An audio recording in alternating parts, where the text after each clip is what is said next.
Santé et chocolat.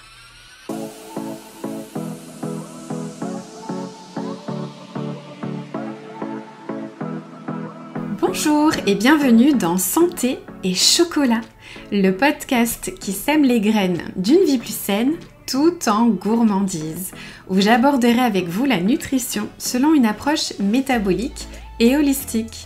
Je suis Céline Faustin, diététicienne nutritionniste depuis 2005, spécialisée dans le rééquilibrage alimentaire avec des notions de psychonutrition et de micronutrition.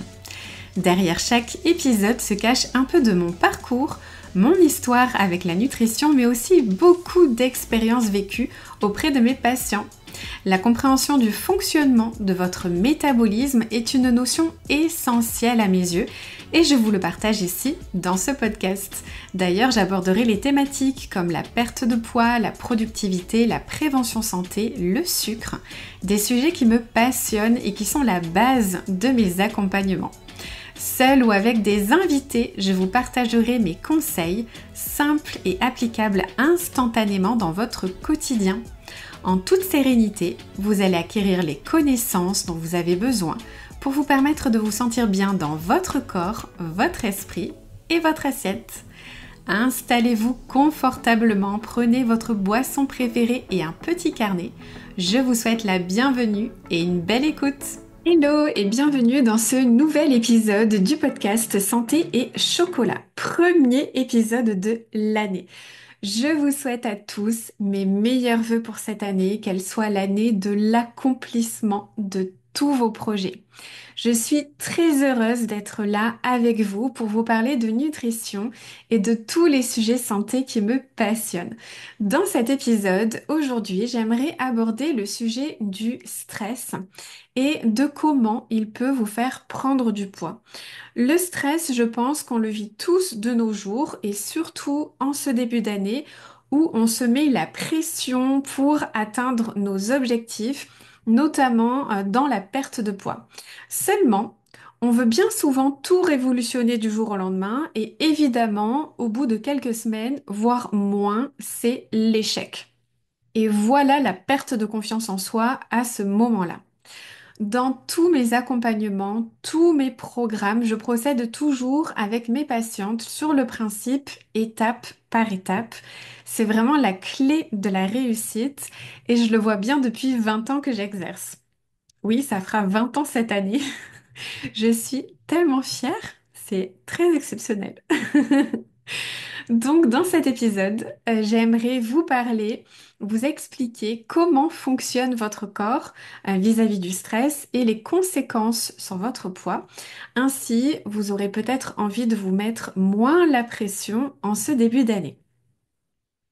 Alors déjà, pourquoi le stress peut-il vous faire prendre du poids? Commençons par une petite leçon d'histoire, ou plutôt de préhistoire. Imaginez, vous êtes un chasseur-cueilleur. Ouais, on va loin. Soudain, un tigre à dents de sabre surgit devant vous. Que fait votre corps? Il sécrète une hormone magique, le cortisol, l'hormone du stress. Son rôle, libérer du sucre dans votre sang pour que vous puissiez fuir ou combattre. Mais aujourd'hui, soyons honnêtes, votre principal prédateur, c'est le rapport à rendre avant 17 heures ou ces fichus embouteillages. Le problème, c'est que le cortisol est toujours là, prêt à jouer son rôle. Il libère donc du sucre dans votre sang, sauf que vous ne partez pas en sprint dans la savane. Résultat, ce sucre reste inutilisé. Et comme notre corps déteste gaspiller, il fait ce qu'il sait faire de mieux. Il le stocke sous forme de graisse. Ajoutez à ça une autre hormone, l'insuline, qui vient gérer ce surplus de sucre et vous obtenez une recette parfaite pour une prise de poids, notamment au niveau de l'abdomen, une augmentation du risque de diabète et de syndrome métabolique et une inflammation chronique de votre corps. Petit aparté sur le cortisol, l'hormone du stress. Ne vous méprenez pas, le cortisol n'est pas votre ennemi. Bien qu'il soit souvent pointé du doigt pour ses effets néfastes quand il est produit en excès, il joue pourtant un rôle clé dans notre organisme. Le cortisol, c'est pas une hormone méchante qu'il faut absolument diaboliser, c'est au contraire une hormone essentielle à notre survie et à l'équilibre de notre organisme. Voici ses fonctions premières. Nous réveiller et nous donner de l'énergie dès le matin. Le cortisol, en effet, est naturellement sécrété entre 6 et 8 heures du matin pour augmenter notre glycémie et nous aider à nous lever du bon pied. Autre fonction, réguler notre glycémie. En fait, en mobilisant le sucre stocké dans notre foie, il fournit à notre corps l'énergie nécessaire pour fonctionner.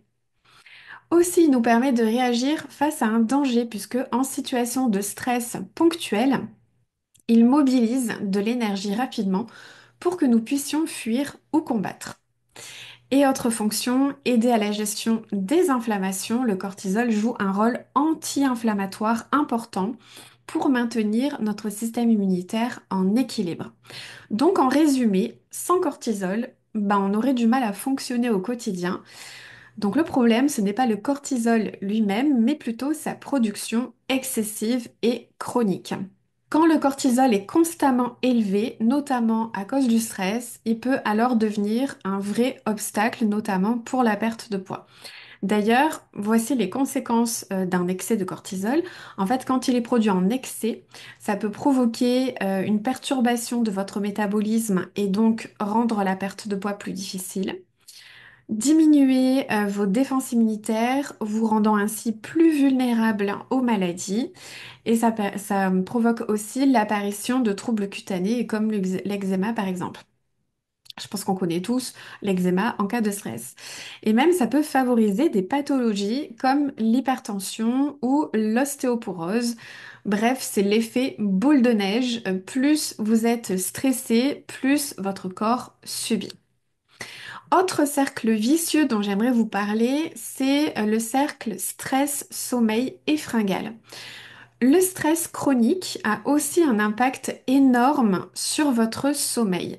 Et un mauvais sommeil, ça crée un cocktail explosif, une augmentation de la ghréline, qui est l'hormone qui stimule votre appétit, une diminution de la leptine, l'hormone de la satiété. En clair, vous avez davantage faim, mais vous êtes moins capable de reconnaître que vous êtes rassasié. Donc, ça déglingue un petit peu tout. Résultat, vous mangez davantage et pas n'importe quoi, puisque à ce moment-là, ce que votre corps réclame, ce sont des aliments riches en graisse, en sucre, des aliments plutôt caloriques.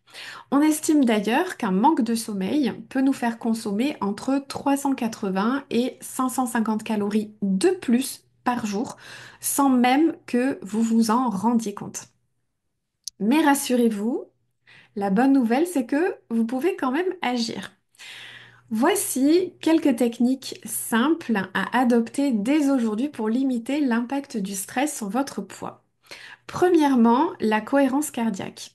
Prenez 5 minutes 3 fois par jour pour pratiquer une respiration lente et contrôlée. Inspirez pendant 5 secondes, expirez pendant 5 secondes. Cette méthode, en fait, peut réduire vos niveaux de cortisol de 20% en quelques semaines de pratique. Aussi, bougez votre corps. Une marche de 20 minutes par jour ou une session de yoga peut faire des miracles en diminuant votre stress et en améliorant votre métabolisme.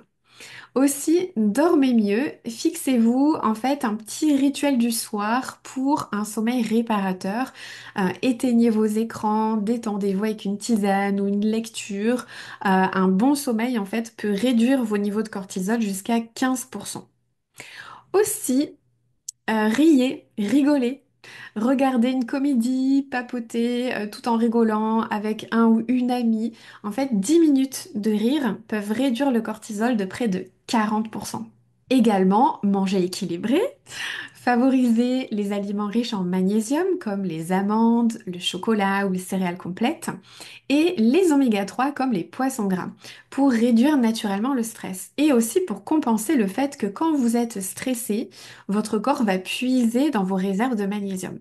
Pratiquez la gratitude. Prenez 5 minutes par jour pour noter 3 choses positives dans votre journée. Ça réduit le stress et améliore votre bien-être général.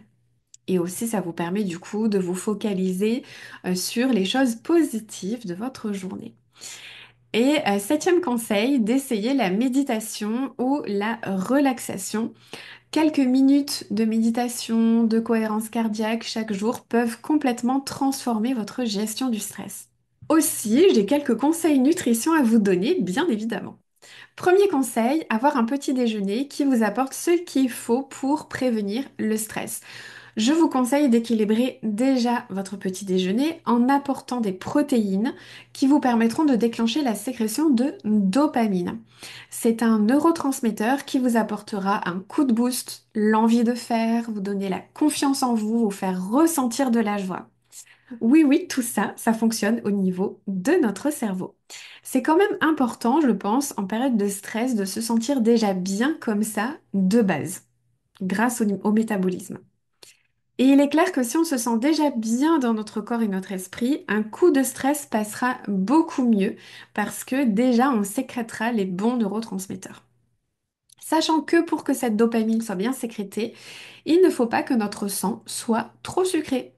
Alors, au petit-déj, en plus de manger protéiné, on choisit aussi les bons sucres. Donc plutôt des glucides de qualité comme les fruits frais, le pain complet ou de seigle par exemple, des flocons d'avoine, etc. Et petit bonus, quand on sécrète suffisamment de dopamine, ça évite aussi d'avoir des envies de sucre toute la journée. Deuxième conseil, avoir des repas qui vous apportent ce qu'il faut pour réguler votre sommeil. Mangez donc assez de protéines dans votre journée pour avoir un bon sommeil. Parce que oui, la qualité de votre sommeil est tributaire de certains facteurs, stress, écran, caféine, mais aussi de la qualité de votre alimentation. Pour un sommeil de qualité, on a besoin de mélatonine et les personnes qui ont déjà eu des troubles du sommeil connaissent bien cette molécule. Et pour avoir assez de mélatonine dans notre corps, il faut sécréter de la sérotonine.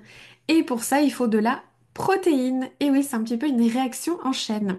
Donc, mangez suffisamment de protéines dans votre journée, donc le midi et le soir, en plus du petit déjeuner, évidemment, comme on vient de le voir, pour que tout se mette bien en place pour le soir. Sachant que pour que cette sérotonine soit bien sécrétée, il faut que notre sang soit un petit peu sucré. Donc l'inverse de la dopamine. Alors au goûter, on n'hésite pas à manger un produit sucré de qualité comme un carré de chocolat par exemple, ou à manger des féculents à son repas du soir.